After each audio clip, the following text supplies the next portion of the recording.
Alright guys, so this is what the trick looks like. So we have a pack of cards which we can go ahead and just shuffle up to make sure that the conditions of this trick are completely fair. In fact, aside from this face-up overhand shuffle, because I am looking at the cards right now, I do want to keep this as fair as possible. So I will go ahead and shuffle the cards face down on the table in addition to that, just so I can't actually see what's happening to the cards as they get dispersed throughout the deck. All right, now, and no one trusts the magician nowadays, so I'll even have the spectator get in on the action with me. I'll shuffle a packet and the spectator can go ahead and shuffle their packet as well. It doesn't matter.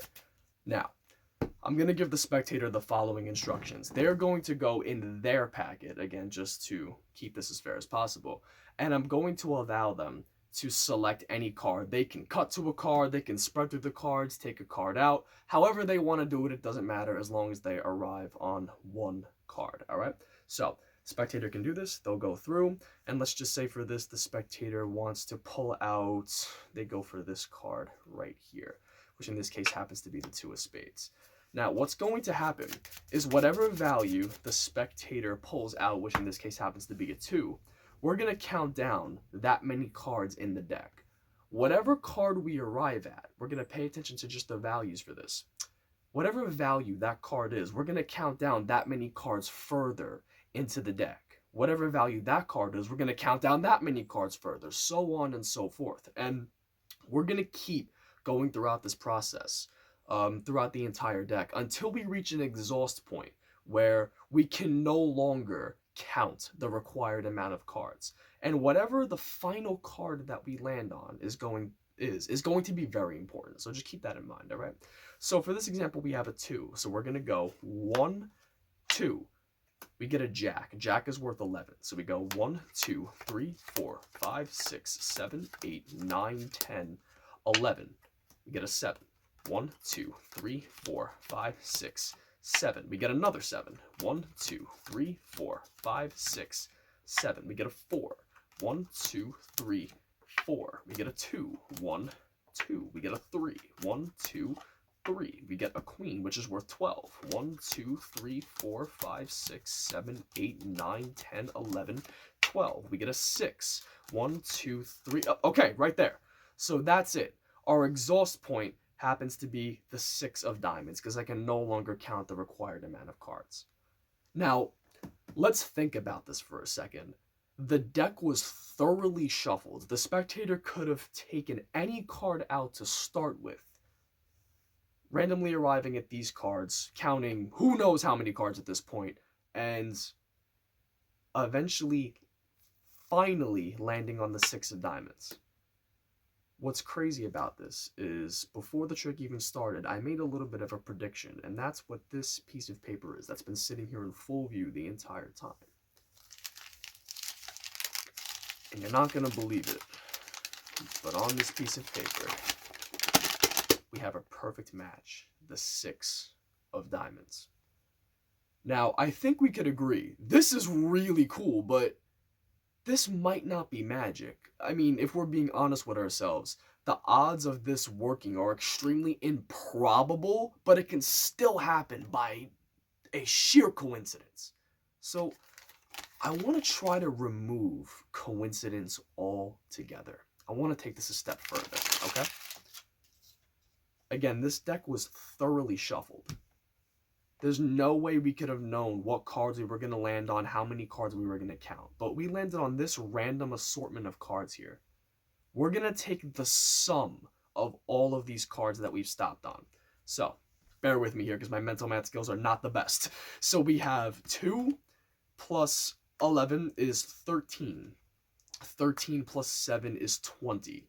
20 plus 7 is 27. 27 plus 4 is 31. 31 plus 2 is 33. 33 plus 3 is 36. 36 plus 12 is 48.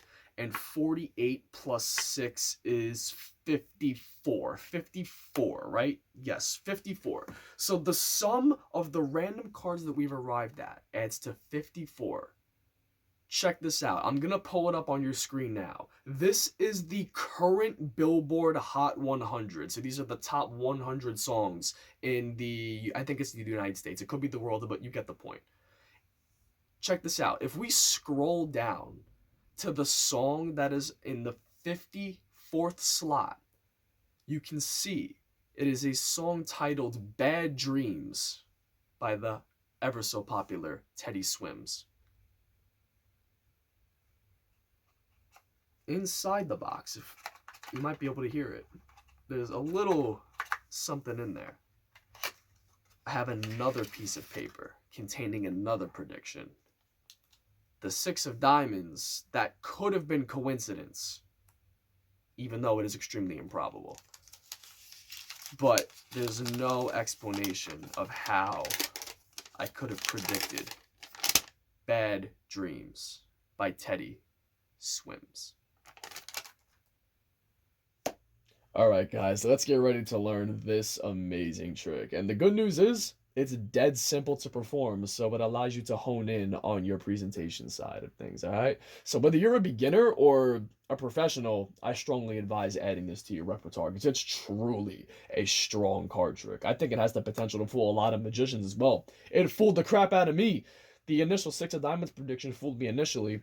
I thought about it a little bit before watching the tutorial that I saw, which I'll get into in a second, and I was able to work it out because the principle that it uses is something that I have taught on this channel on a couple different occasions, and I use it in a lot of different tricks. So truly genius, but I was able to kind of work it out. The second prediction, though, blew my mind. Could not figure that out. I was like, what? So I was eager to learn. Which now, before we get into all that, I do want to give credit where credit is due. I saw this performed and taught by a magician. His name is Josh Williams on his YouTube channel. He's got a lot of just genius material over there. If you're not familiar with him, I recommend checking out his channel.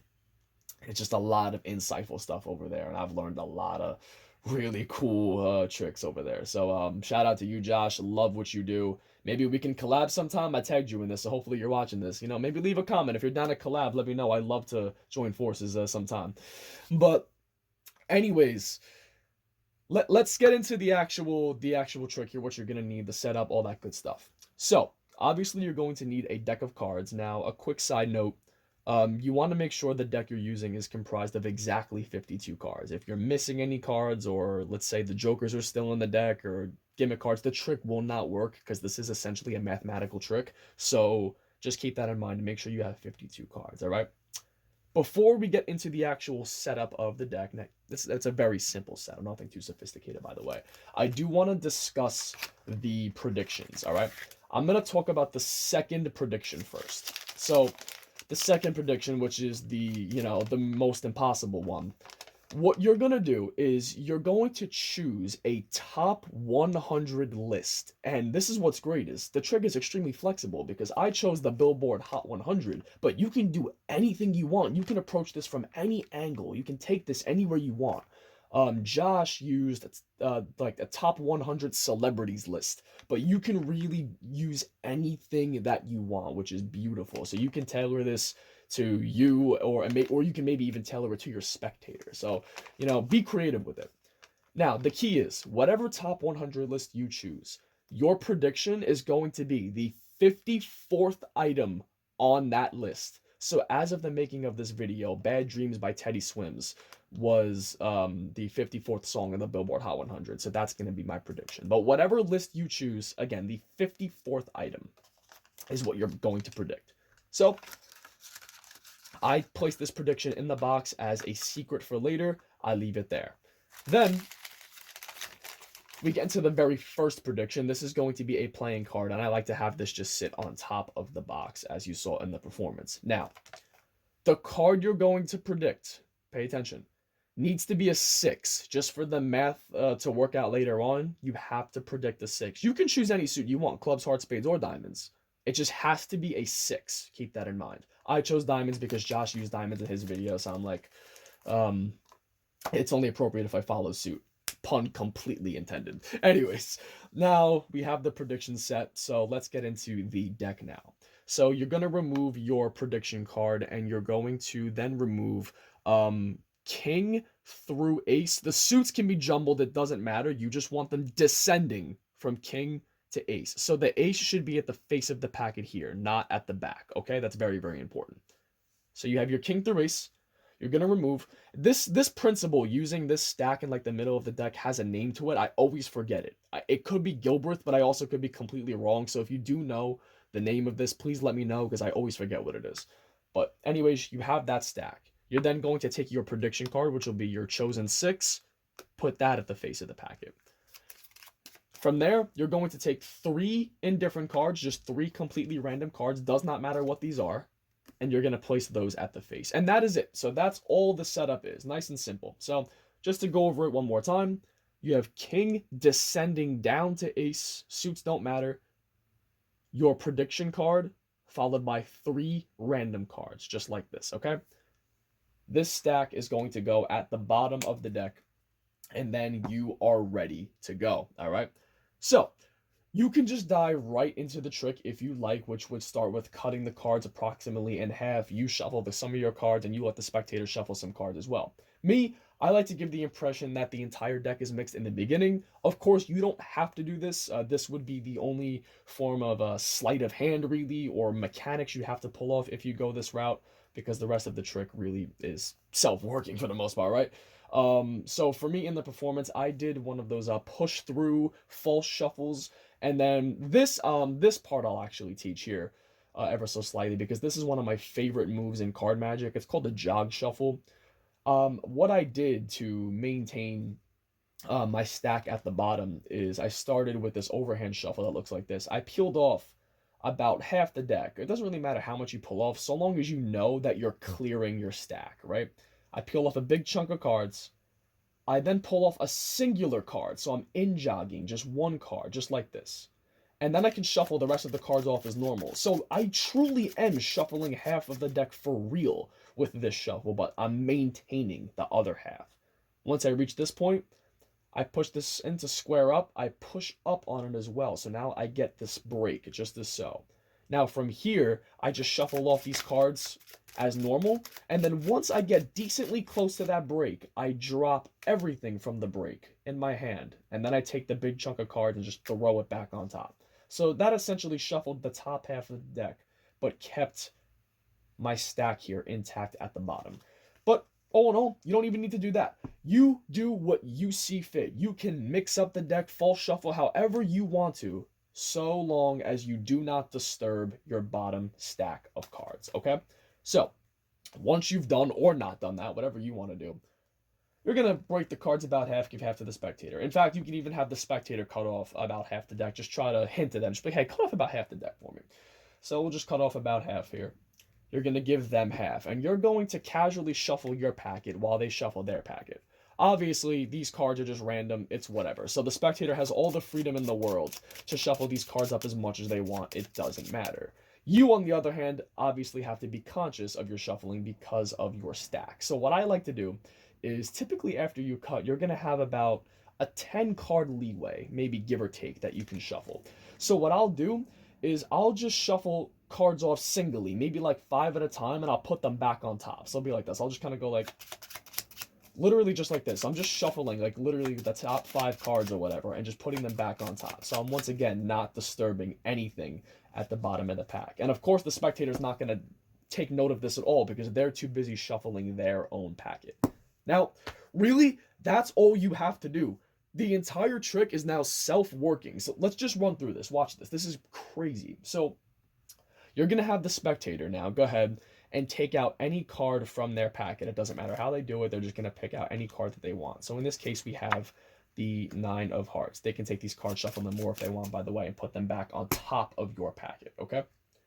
And from here, all you need to do is follow what I did in the trick. You're going to count to each number, and mathematically, the last card you're always going to land on is that 6 of diamonds. And the reason why is, again, you're going to have all of these random cards. You're going to arrive at random cards. But eventually, at some point, you're going to reach a card in your stack. It's going to happen. And it doesn't matter which one you reach, because since they're in descending order, the prediction card is always going to be exactly that many cards away from it. So if you land on the ace, it's 1 away. If you land on the 2, it's 2 away. If you land on the 3, it's 3 away. So on and so forth. So mathematically, this is just going to work. So just watch. Let's run through it. So we have 9. So we go 1, 2, and you want to deal the cards face down, by the way, because once you get toward the end, if you deal them face up, you would reveal, that setup, and you don't want to show that. So 1, 2, 3, 4, 5, 6, 7, 8, 9. So I flip over the 9th card. All right, that's important. 3, 1, 2, I flip over the 3rd card. So not the card after. Make sure it's the card at that number also. 10. 1, 2, 3, 4, 5, 6, 7, 8, 9, 10. 8. 1, 2, 3, 4, 5, 6, 7, 8. 7. 1, 2, 3, 4, 5, 6, 7. Jack. We're pretty deep, so this is probably in the stack. 1, 2, 3, 4, 5, 6, 7, 8, 9, 10. Jack's worth 11. 11. And boom, you see we hit that 6 of diamonds. Now, all that's going to be left are the 3 random cards, so we know we're not going to reach it, but we're going to play it off as if we don't expect it, because you don't want to make it seem like this was a predetermined outcome. So I'll just go 1, 2, 3. Oh, okay, so right there, that's the exhaust point. That's the card. Okay, and I probably should have mentioned that. Make sure you explain the rules to the spectator like I did in the performance, that the final card you land on is going to be their card. And now, the trick really is just over from here. This is the last card, so you can recap the trick however you want, and then boom, you just show your prediction. And this on its own is an amazing trick. This is a good trick, but I like to now use my pattern as the following. I could say we can agree. The chances of this working is extremely improbable, but at the end of the day, it can still happen by a miracle. This can happen by coincidence. So I want to try to, take this a step further. I want to do something that there's no way you could question if it's magic or not. And this is when I pull up my, my list, in this case, the Billboard Hot 100, and I tell the spectators to take the sum of these cards. Now, like I said, this is a mathematical trick. I cannot tell you how this works, why it works. You almost fool yourself performing it to a degree. I don't know why this works, but as long as you follow the instructions and set up the cards like I showed you, you're going to get a different amount of cards, and you'll have different valued cards every single time you perform this, but every time, even though they're all random, it's always going to add to 54. Every single time. I can't explain it. It just works. So look, let's double check here. We have 9 plus 3 is going to be 12. Oh my god, I told you my mental math, like complete brain fart. 12. 9 plus 3, you got 12. 12 plus 10 is 22. 22 plus 8 is 30. 30 plus 7 is 37. 37 plus 11 is 48. 48 plus 6 is 54. You can see the cards are completely different than the performance, but we still got 54. So all you have to do is have them added up, or you can add it up yourself, whatever you prefer. And then pull up your list. Let's say again, Billboard Hot 100. They're going to scroll to the 54th song. They're going to tell you what it is. And then you'll show the prediction and be like, that was my exact prediction. And this was good. This is going to destroy brains. I promise you. That's really all there is to it. It's super simple, yet super, super effective. One little, I guess, note that I will add as I drop a card, but it doesn't matter. One little thing I'll add is once the cards are back together and the dealing process begins, just a little tip is I would say either talk to the spectator throughout or have them deal the cards, because you don't want to just sit there in silence and have the spectator just watch you deal cards, because that's boring and no one's going to care about what you're doing. So make sure that you're getting the spectators as involved as possible with this, since there is a lot of dealing. But yeah, that's pretty much it. That's all I got for you guys. Glad to be back. Who knows when I'll be back. Hopefully I'm not the next Miss Mad J22, dropping a video once every 5 years and then dipping. But I hope you enjoyed the video. Like, comment, subscribe, all that good stuff. Yeah, again, check out Josh Williams. I think you're going to like his stuff. But that's it. I'll see you guys next time.